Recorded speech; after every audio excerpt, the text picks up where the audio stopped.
Hello મિત્રો, વૃક્ષારોપણ committee Jariya દ્વારા આ વખતે એક નવો ગોલ રાખવામાં આવ્યો છે, જેમાં આ કમિટી દ્વારા 50 થી 60 વૃક્ષો વાવવાનો ટાર્ગેટ રાખવામાં આવ્યો છે. હાલમાં વૃક્ષોને લઈ જવાનું કામ ચાલુ છે. વૃક્ષો ભરીને પિંજરા ભરી આપણે પોગાડી દીધા સ્થળે. આટલા ખાડામાં આપણે અલગ અલગ વૃક્ષો વાવવાના છે. પછી બધાએ કામ લઈ લીધું હાથમાં, ખાડે ખાડે પિંજરા પોગાડવાનું. પછી બધા દ્વારા મળીને વૃક્ષ રોપવાનું કાર્ય શરૂ કરી દીધું. એટલે પ્રથમ વૃક્ષ વાવીને મુહૂર્ત કરી દીધું. મુહૂર્ત કરીને પછી બધા પોતપોતાના કામમાં લાગી ગયા હતા. આ સીન જોઈને તો એક ગીત યાદ આવી ગયું. આંધા તોડિયા પાંજરા વાળા હાંકળ લેથી બાગ છૂટા બાંગ બોધ જામ રામ પિયા હાથ લાગી છૂટા ગઈ જમુ જાળા છૂટા ये बाबूराव का स्टाइल है.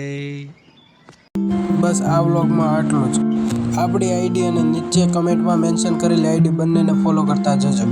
આપણો ગોલ એક જ, સેવ ટ્રી. વૃક્ષો વાવો અને જીવન બચાવો.